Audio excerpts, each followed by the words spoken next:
Assalamualaikum warahmatullahi wabarakatuh. Perkenalkan, nama saya M. Muhammad Ahyar Z dengan NIM 19112892. Di sini saya akan mempresentasikan codingan dan juga hasil dari aplikasi yang saya buat.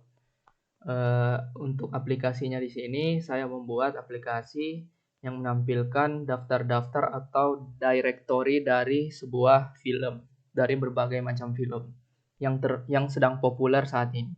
Saya juga menambahkan sebuah halaman login dan juga halaman register untuk bisa masuk ke dalam atau mengakses aplikasi ini. Ini untuk tampilan loginnya, tampilan registernya seperti ini. Nah, bisa kita lihat. Oke, kemudian kita beralih ke di main activity. Di sini seperti biasa kita membuat kelasnya terlebih dahulu, kelas main activity yang mana kelas ini akan terbuat secara otomatis ketika kita membuat sebuah project. Nah, kemudian di sini kita untuk memanggil API, karena di sini kita menggunakan database dari API. Jadi di sini saya menggunakan API key yang telah saya ambil dari website themoviedb.org. Kemudian di sini terdapat variabel-variabelnya. Di sini ada onCreate, yang mana ini untuk mendeklarasikan apa saja yang akan dikerjakan oleh halaman activity atau halaman main activity.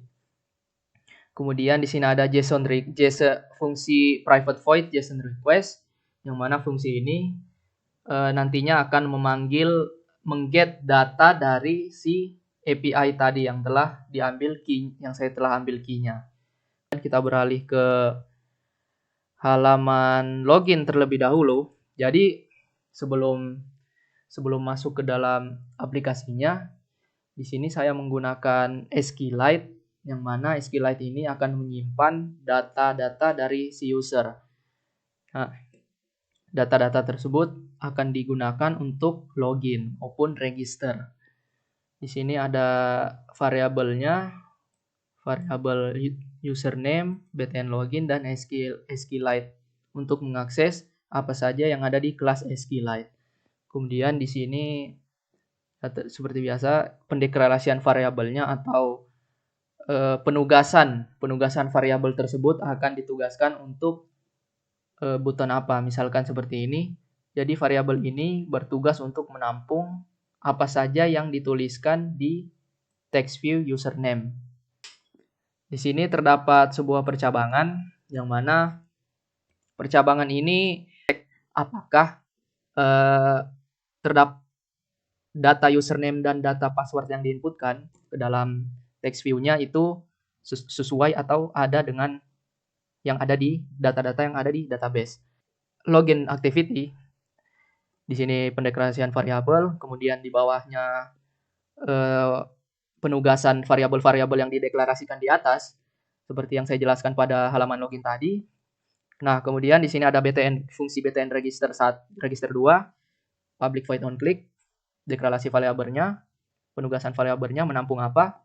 Kemudian di sini terdapat percabangan, yang mana percabangan ini gunanya untuk mengecek atau melakukan validasi apakah jika user yang menggunakan aplikasi ini dia tidak memasukkan password, maka dia akan menampilkan sebuah toast alert kalau username dan password itu tidak boleh kosong. Kemudian di sini ada validasi lagi, yang mana password ini kalau misalkan di sini terdapat 2, jadi ada password dan confirm password. Percabangan ini fungsinya untuk mengecek ini match tidak atau sama tidak dengan confirm password. Kalau misalkan match atau sama, dia akan menjalankan si toast make test ini. Nah, di codingan SQLite-nya ini, kelas SQLite yang di extend. Kemudian di sini terdapat pendeklarasian database-nya, nama database-nya, database, kemudian nama tabelnya, kemudian kolom ID yang di sini terdapat fungsi public void onCreate. Nah, di dalam fungsi ini terdapat create table atau query untuk meng-create tabel jika row username, tabel password, dan row ID ini terisi. Kemudian di sini ada integer primary key auto increment. Ini fungsinya untuk otomatisasi sebuah ID. Jadi dia tidak perlu lagi mendeklarasikan bahwa ID-nya itu dimulai dari 1. Jadi dia sudah otomatis ID-nya dimulai dari 1. Nah, kemudian untuk public boolean check user ini fungsinya untuk mengisi session yang tadinya kosong.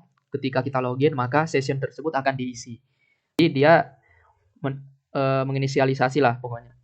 Agar menginisialisasi bahwa si session ini sudah terisi atau kosong, maka ditambah atau diisi session. Oke, kemudian aplikasi ini sudah terdapat 2 bahasa di dalamnya, terdapat lokalisasi. Kita beralih ke demo aplikasinya. Oke, di sini kita langsung masuk saja ke demo aplikasinya. Kita buka dulu. Nah, untuk fitur SQLite-nya sendiri, saya mengimplementasikannya kepada sebuah login atau register untuk pembuatan datanya. Nah, di sini jadi kita tidak bisa langsung login. Ketika kita pencet untuk masuk ke aplikasinya, kita harus login terlebih dahulu.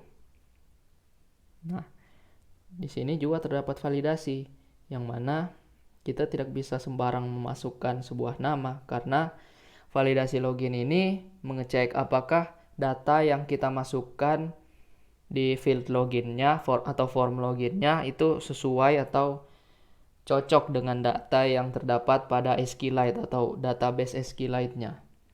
Nah, di sini terdapat alert bahwa loginnya failed atau failed. Maka dari itu kita harus melakukan registrasi akun terlebih dahulu. Maka kita ke register dulu. Nah, di halaman register ini terdapat seperti yang saya jelaskan tadi di codingannya. Di sini juga terdapat validasi yang mana kalau kita masukkan namanya dulu. Jika misalkan password dan username-nya tidak diisi, maka dia akan menampilkan alert bahwa username dan password tidak boleh kosong. Kemudian untuk validasi keduanya, validasi selanjutnya adalah untuk passwordnya sendiri. Misalkan passwordnya 1, 2, 3, 4, sedangkan confirm passwordnya berbeda, maka dia akan menampilkan alert bahwa password not match atau tidak cocok, tidak ada kecocokan. Maka kita masukkan 1, 2, 3, 4, kemudian register. Nah, dia muncul sebuah TOS alert sukses bahwa register berhasil.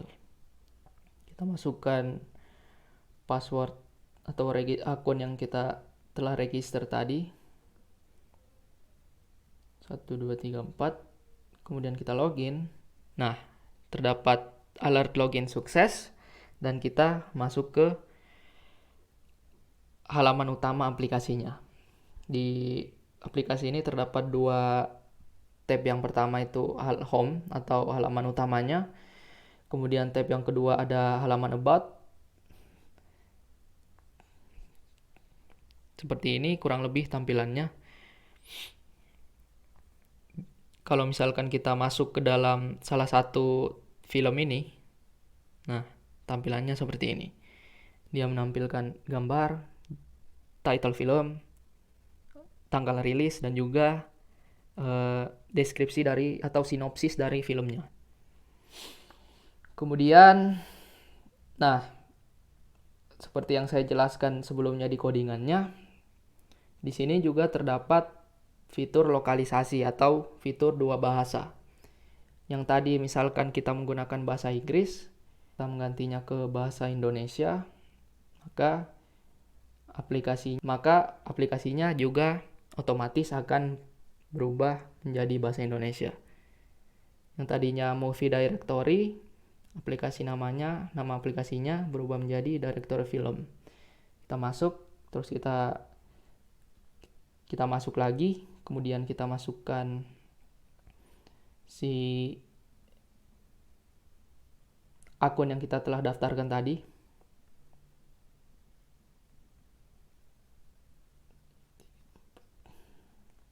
Nah, login berhasil. Jadi di titelnya bisa kita lihat yang tadinya movie directory itu berubah menjadi directory film. Halaman about, menu utama. List-list film ini juga saya dapatkan dari API yang saya get tadi di website yang telah disediakan oleh dosen. Kemudian mungkin itu saja demo singkat dari aplikasi ini. Lebih dan kurangnya mohon dimaafkan. Assalamualaikum warahmatullahi wabarakatuh.